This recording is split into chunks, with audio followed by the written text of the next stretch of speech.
क्रोध के आने पर भी क्रोधित नहीं होता है। चिंता का विषय आ गया है लेकिन फिर भी चिंतित नहीं होता है। ध्यान देना इस बात पर। चिंता का विषय आ गया है लेकिन फिर भी वो चिंतित नहीं है, कुछ रास्ता ढूंढ रहा है। बहुत तुम्हारे अंदर भी साधु का गुण है, इसीलिए तुमको साधु अच्छे लगते हैं। साधुओं का बहुत बड़ा हलचल भी हुआ है पूरे देश विदेश में, क्या क्या सब पचड़ा लफड़ा झगड़ा, लेकिन फिर भी तुम साधु को छोड़ नहीं पा रहे हो। आखिर है क्या मामला? आपके अंदर खुद ही साधु का गुण है, इसलिए साधु की तरफ आकर्षित हो जाते हो, ढूंढते रहते हो सच्चा संत मिल जाएगा। काम क्रोध लोभ मोह ईर्ष्या द्वेष अहंकार, यही तो भवसागर है। और क्या भवसागर है? ये मत सोचना कहीं भगवान ने भवसागर खोद के रखा है तुम्हारे लिए। भगवान क्यों खोदेगा? अपना अपना भवसागर तुम स्वयं निर्मित करते हो, स्वयं अपने अपने भवसागर को खोदते हो।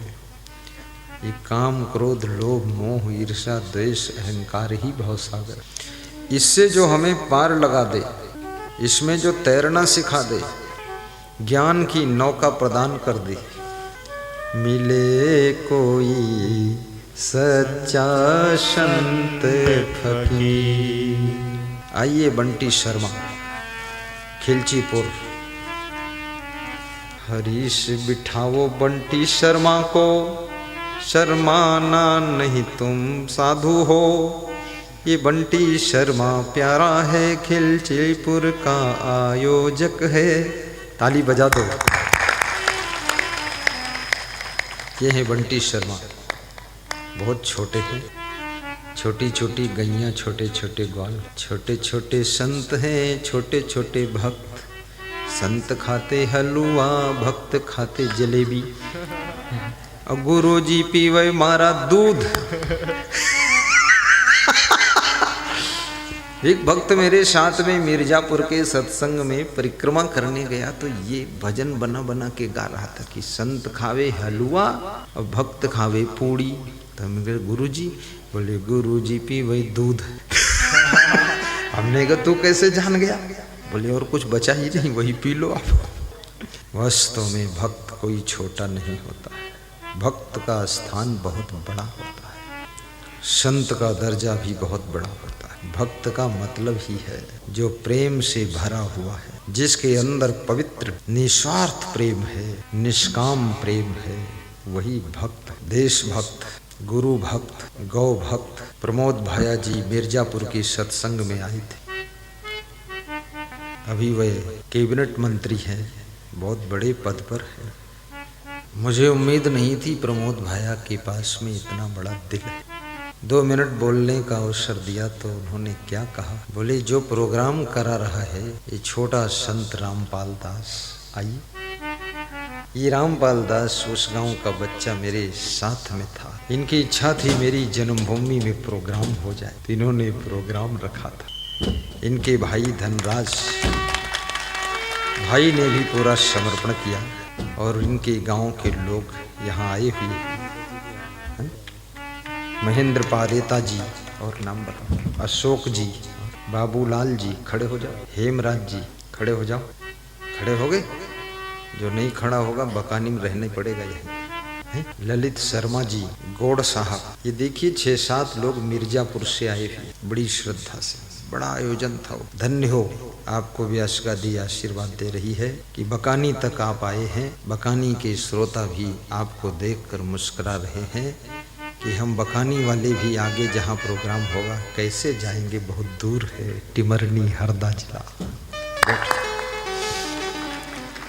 धन्य हो रामपाल जी। तो प्रमोद भाया ने जब बोला कि जो आयोजक कमेटी है उसको मैं 1 लाख का सहयोग करूं, ऐसा बोला,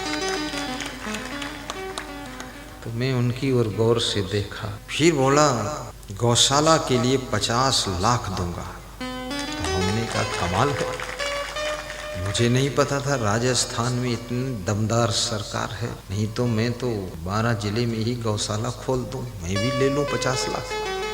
और गाय का गोबर उठाऊं सबसे अच्छा है। गाय के गोबर से वायरस खत्म हो जाता है। इसलिए हमारे प्राचीन जो पूर्वज थे, माताएं बहनें गाय के गोबर से लिपाई करती थी। उसका बहुत बड़ा चिकित्सा से रिश्ता था। और गाय का दूध आरोग्यता को प्रदान करता है। गाय का घी नेत्र की ज्योति को बढ़ाता है। और भैंस का घी आपको भैंस जैसा मोटा कर देगा। और भैंस का दूध नींद बहुत लायक। देखो भैंस का बच्चा जो पड़वा होता है पड़ा ही रहता है, और गाय का जो बच्चा उछलता कूदता रहता है। दूध में भी फर्क होता है। माँ का दूध, बकरी का दूध, भैंस का दूध, गाय का दूध, सब डिफरेंस है इसमें। बालक के लिए सबसे अच्छा तो माँ का दूध है, लेकिन ज़्यादा दिन नहीं पी सकते माँ का दूध, उसकी सीमा है। पर गाय का दूध तो सदैव पी सकते हो। भैंस का दूध भी पी सकते हो, ऐसा कोई बुरा नहीं है। भैंस भी अच्छी है, क्योंकि थोड़ा नींद भी जरूरी है। हाँ, शाम को भैंस का दूध पिया करो और सवेरे गाय का दूध। तो दिन भर उछलते रहो बछड़ा की तरह, और शाम को भैंस का दूध पीकर पड़वा की तरह पड़े रहो, बस सोते रहो। तो फिर कोई पूछ रहा है कि गधी का पी लूं तो, अरे तो तू जान मेरे के पूछ रहा है गधी का पिएगा। गधी का दूध नहीं पिया जाता है। तो फिर गधी के पीठ पर मिट्टी धर के इधर से उधर ले जाया जाता है, बस। गधी का दूध मत पीना। अब वहां तक मेरा भी ज्ञान नहीं कि गधी का दूध पीने से क्या होगा। अब पी के देख लो, जो होगा तो बताना मुझे। साहिब बंदे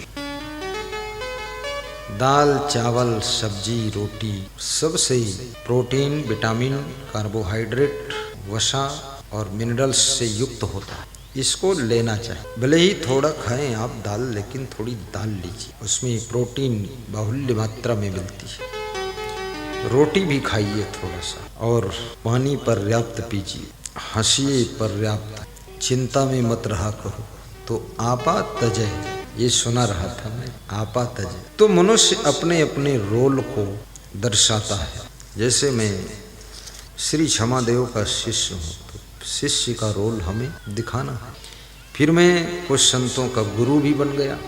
गुरु तो मैं धोखे से बन गया, मेरी बनने की इच्छा नहीं थी, पर कोई बनने वाला था नहीं तो हम ही बन गए। फिर शिष्य बनने में जो आनंद है, गुरु बनने में थोड़ा जिम्मेदारी बढ़ जाती। तो गुरु का रोल भी हमें लगाना है। फिर हम प्रवचन सुनाने लग गए, तो प्रवचनकार का रोल, प्रवचनकार, पत्रकार, कलाकार, गद्यकार, काव्यकार, ये जिनके जिनके नाम के आगे कार कार कार लगा हुआ, इनमें देश का आकार बदलने की क्षमता होती। पत्रकार की जब कलम चलती है और न्यूज़ पेपर में उसके शब्द छप कर आते हैं, करोड़ों लोग पढ़ते हैं, उनके दिमाग पर उसके शब्दों का प्रभाव पड़ता है। इसलिए पत्रकार को बहुत विवेक पूर्वक चुन चुन के शब्द छापना चाहिए। किसी भय और लोभ से प्रभावित न होकर भाव से भर के छापो, क्योंकि आपके शब्द बहुत बड़ा प्रभाव डालते हैं। पत्रकार, चित्रकार को कैसा चित्र बनाना है। चित्र तो कागज पर बनता है, कपड़े पर बनता है, दीवार पर बनता है, लेकिन चित्र में जान नहीं है, पर जान वालों को चित्र प्रभावित करता है। याद रखना, चित्र का प्रभाव हमारे चरित्र पर पड़ता है। इसलिए किसका चित्र बनाना है, कैसा चित्र बनाना है, किस रूप में चित्र बनाना है।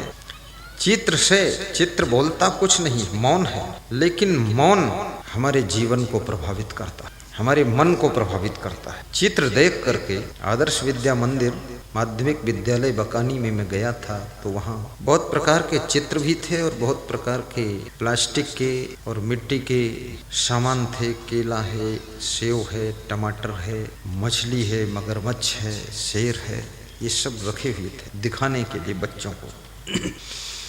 क्योंकि मनुष्य का मन जिस चित्र को देखता है उसके बारे में सोचता है। आप शेर का चित्र देखेंगे तो शेर के बारे में जितनी कहानियां आपने सुनी हैं और जितनी पढ़ी हैं वो सब याद आने लगे। वो चित्र देख करके आपका कनेक्शन तुरंत माइंड का वहां जुड़ता है। आप किसी नारी का चित्र देखेंगे तो नारी से संबंधित जितनी घटना चक्र तुम्हारे जीवन में हुए हैं वो सब स्मरण होने लगेंगे, जहाँ जहाँ से तुम ज़्यादा प्रभावित हुए। संत का चित्र देखोगे, संत के संबंध में जितनी चीज़ें तुमको दुनिया में पढ़ी लिखी गई है, देखा तुमने, वो सब याद आने लगे। सांप का चित्र देखोगे, सांप को देख करके तुमको जिंदा सांप भी दिखाई देने लगेंगे। इसलिए सांप का चित्र अपने कमरे में नहीं लगाना चाहिए, अन्यथा सांप के सपने आने लग जाते हैं। जिस चित्र को तुम बारंबार देखते हो, जिस चित्र को तुम मन में बसा लेते हो, फिर उसके सपने भी आने लग जाते हैं, स्वप्न में वो आने लग जाता है। गधे का चित्र मत लगाइए, वीरों का चित्र देख लगाइए, वीरों का दर्शन करिए, कायरों का नहीं। सफल व्यक्ति का चित्र लगाइए, उससे सफलता का संदेश लीजिए। कोई महान संत का चित्र लगाइए और महान संत का चित्र लगा करके महानता का संदेश लीजिए। भक्त का चित्र लगाइए और भक्ति का संदेश लीजिए, भक्ति का संदेश लीजिए उससे।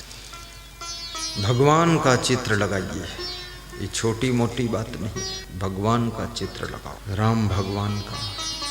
रावण का चित्र लगाकर दर्शन रोज मत करो, नहीं नहीं, कभी नहीं ऐसा। राम का चित्र लगाओ, कृष्ण का लगाओ, शिव जी का लगाओ, विष्णु भगवान का लगाइए, ये चित्र लगाइए। राधा जी का चित्र और सुपर्णखा का चित्र, दोनों नारी है, दोनों महिला है। मीरा और शिवरी दोनों महिला, लेकिन दोनों में बड़ा फर्क है। जब राधा जी को देखोगे तुम भक्ति से भर जाओगे, लेकिन जब सुपर्णखा को देखोगे ना, मन में याद आ जाएगा ये नकटी कैसे नाक कटाया था। इसलिए आपके घर में संत महान पुरुषों के भी चित्र होना चाहिए, आपके पूर्वजों के चित्र हो, उनकी यादगारी करो। उन महान पुरुषों के चित्र लगाइए जिन्होंने आपको ज्ञान दिया।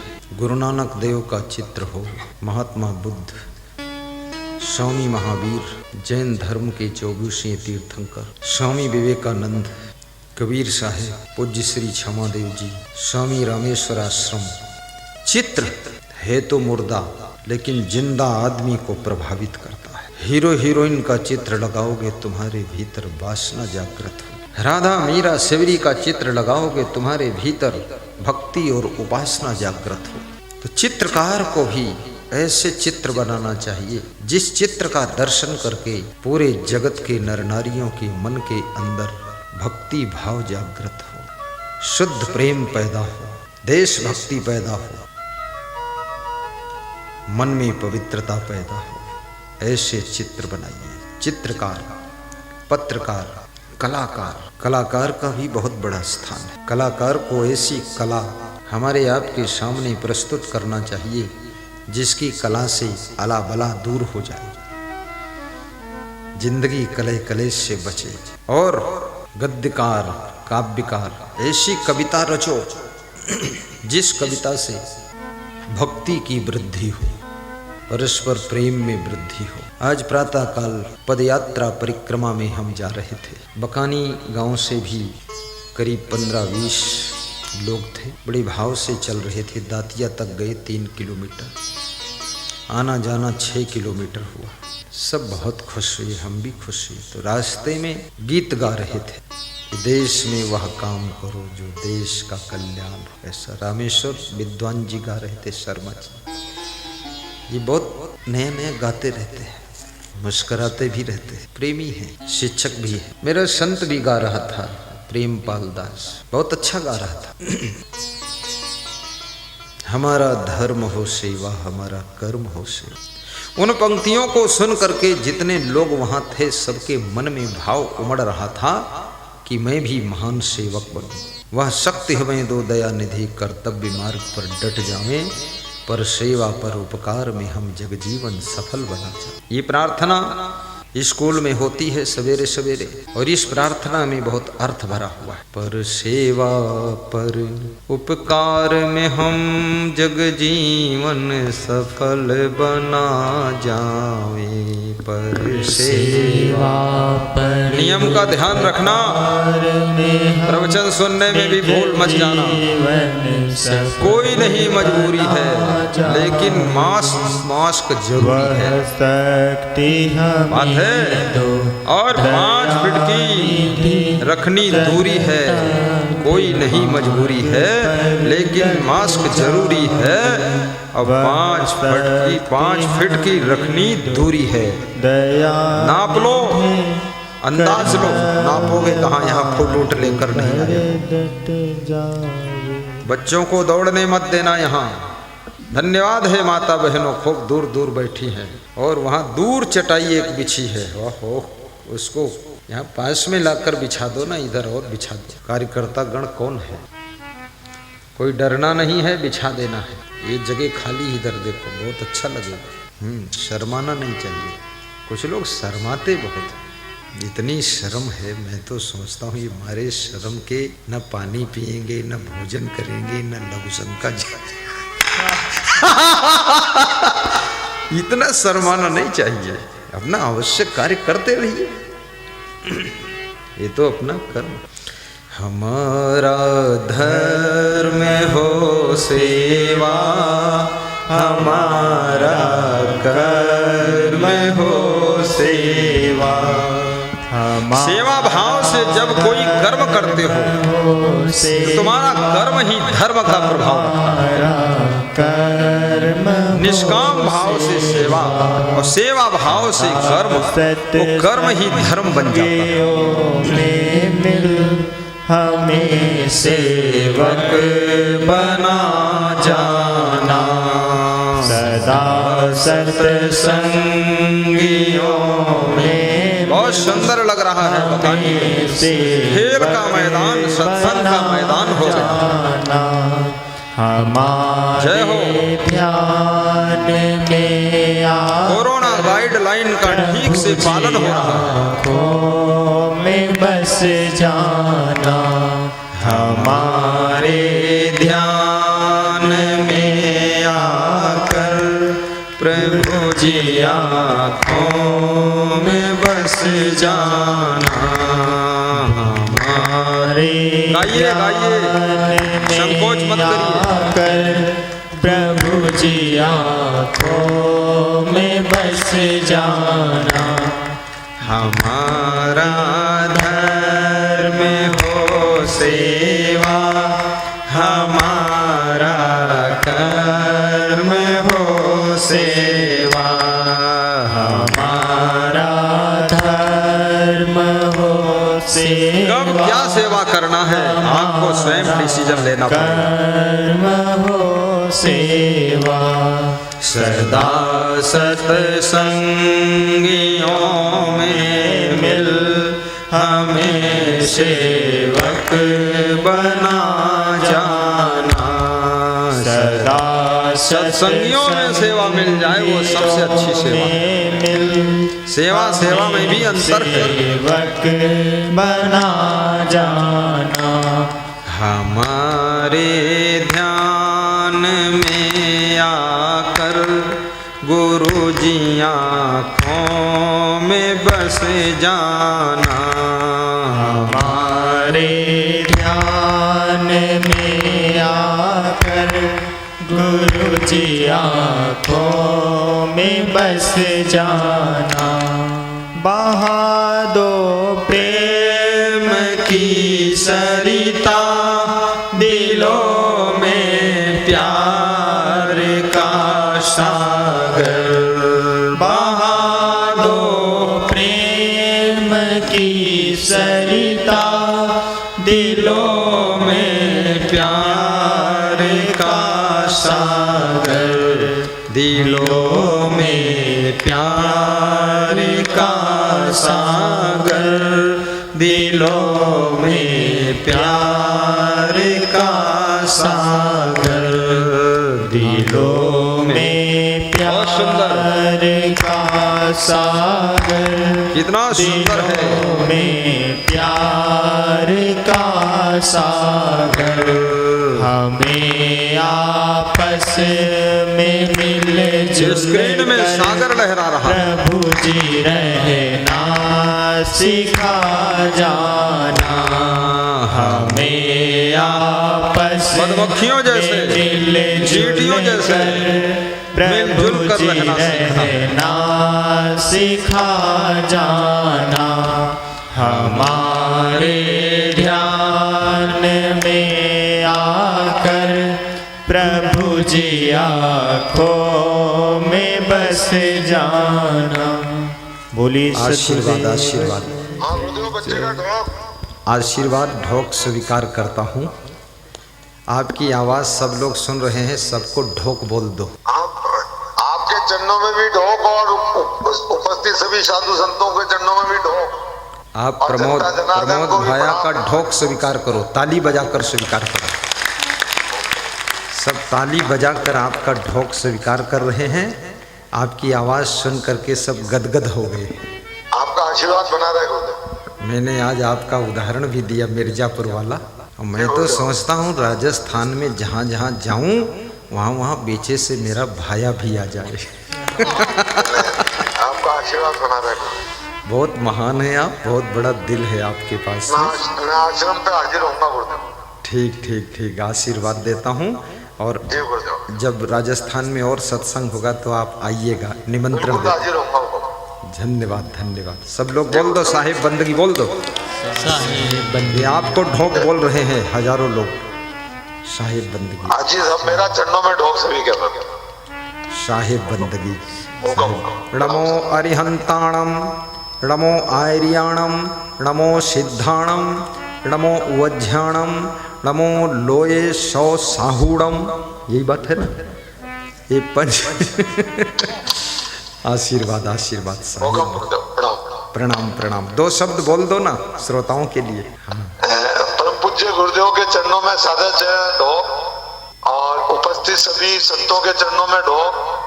उपस्थित मेरे पिता तुल्य बुजुर्गगण, मातृशक्ति, युवा साथियों, पत्रकार बंधुओं, आप सभी को प्रणाम। परम पूज्य गुरुदेव के हमारे 12 जिले में अभी सत्संग का कार्यक्रम था 3 दिन का। गुरुदेव ने अपने कीमती समय से जो समय निकाल कर 12 जिले वासियों के जो समय दिया, उसके लिए मैं गुरुदेव के चरणों में कोटि कोटि नमन करता हूँ। और गुरुदेव के जो भाव हैं, जो आशीर्वाद है, वो सदैव आप और हम सभी के साथ बना रहे और जन कल्याण के काम में हमें ऐसा आशीर्वाद दें कि हम अधिक से अधिक इस जीवन में, जहाँ तक जीवन रहे, पीड़ित मानव की सेवा कर सके, अजीवों की सेवा कर सके और पुण्य के कार्य कर सके। यही आशीर्वाद गुरुदेव का हम सभी पे बना रहे। जय गुरुदेव, आपके चरणों में ढोक गुरुदेव। जय।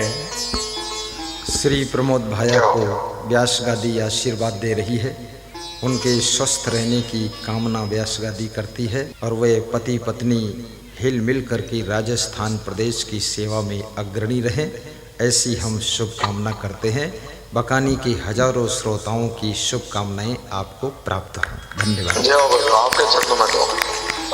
मैंने मोबाइल माइक में लगा दिया हूँ, सब तक आवाज़ जा रही है। जी गुरुदेव, जय गुरुदेव। प्रोग्राम लाइव हो रहा है। जी गुरुदेव।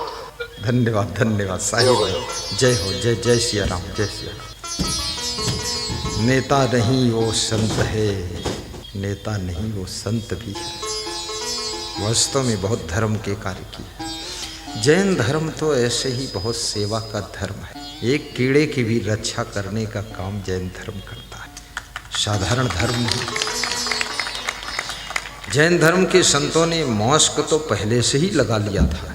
वो मुखपट्टी जो बांधते ना, मालूम है अनिल जैन, मुखपट्टी का ऐसे, वो संतों ने पहले से ही समझ लिया था कोरोना आएगा, इसलिए एडवांस तैयारी थी।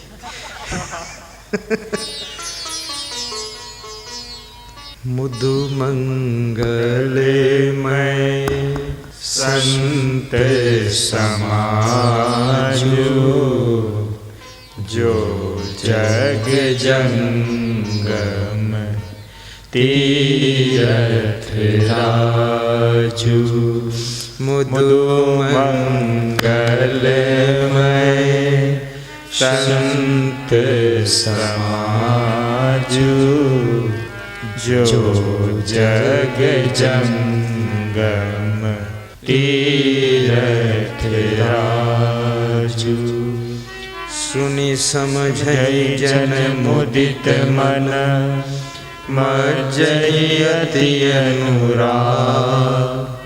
लहै चार फल अछत तनु, साधु समाज प्रयाग। प्रवचनकार जो प्रवचन देता है वैसे ढंग से प्रवचन दे जिससे समाज का आकार सुंदर निर्मित हो। तब उसका प्रवचन सार्थक माना जाता है। समाज में शांति की स्थापना हो, हिंदू मुस्लिम सिख ईसाई आदि के भेदभाव भी खत्म हो, मानव मानव में प्रेम बढ़े, ऐसा उसके प्रवचन का ढंग, जिससे कि हमारे देश में विश्व में शांति की स्थापना हो, ऐसा प्रवचनकार को प्रवचन के माध्यम से नर नारियों के जीवन के आकार को ढालना चाहिए। ये प्रवचन कोई छोटी मोटी बात नहीं है। कथाकार अपनी कथा के माध्यम से जन जन के मन में जो व्यथा बैठी है, उस व्यथा को निकाल कर बाहर कर दे, वही कथाकार सफल कथाकार माना जाता है। चाहे वो राम कथा का माध्यम हो, या भागवत कथा का माध्यम हो, या विष्णु कथा, शिव कथा, कोई भी कथा हो, लेकिन जो कथा ऐसे ढंग से सुनाई जाए कि मन की व्यथा दूर हो जाए और मन चिंता मुक्त हो जाए और मन में प्रसन्नता आ जाए, वही कथा है। कथाकार का भी बड़ा महत्वपूर्ण स्थान है। और याद रखना, कथाकार, प्रवचनकार, पत्रकार, चित्रकार, कलाकार, काव्यकार, और क्या होता है? कोई बचा है? ढूंढ लो, कोई कार वाला हो तो बताओ। हैं क्या ढूंढोगे? रहने दो, इतने में काम चल गया है। ध्यान से प्रवचन सुनो। तो व्यास गादी संदेश दे रही थी कल कि सत्संग से 5 चीजें प्राप्त होती है। मत कीरति गति भूति भलाई। मत माने सद्बुद्धि, कीर्ति माने यश सम्मान, भूति माने धन दौलत, गति माने मोक्ष मुक्ति, और भलाई माने सज्जनता। जब जेहि जतन जहाँ जेहि पाई, सो जानहु सत संग प्रभाव, लोकहु वेद न आने उपाओ, आने उपाओ। आहा, सो जानो सतसंग प्रभाव। तुलसीदास कहते हैं ये 5 चीजें, सज्जनता, मुक्ति, कीर्ति और मति यानी बुद्धि विवेक, और भूति यानी धन दौलत, ये जब जिसको जहाँ मिलती है वो सत्संग के प्रभाव से ही मिलती है। सत्संग का प्रभाव समाप्त होते ही ये चीजें सब हमारे से दूर होने लग जाती है। आप देखिए, रावण जब शंकर भगवान की बहुत भक्ति किया था, और शंकर भगवान की शिव पुराण में भी उसको बहुत विश्वास था, शंकर भगवान खुश होकर के रावण को सोने का भवन दिया था। वो रावण को सोने की लंका वही मिली थी। लेकिन जब रावण शिव जी के ज्ञान के विपरीत चलने लगा, कुसंगत में फंस गया, बुद्धि बिगड़ गई, तो वही रावण धन दौलत लक्ष्मी सब उससे दूर होने लग गई। लंका दहन हो गया। 1 लख पूत 1.25 लख नाती, ता रावण घर दिया न बात। इतना बड़ा परिवार रावण का था, लेकिन कोई दीपक जलाने वाला घर में नहीं बचा था। सोचिए, कुसंग आपको जीरो बना देता है और सत्संग आपको हीरो बना देता है।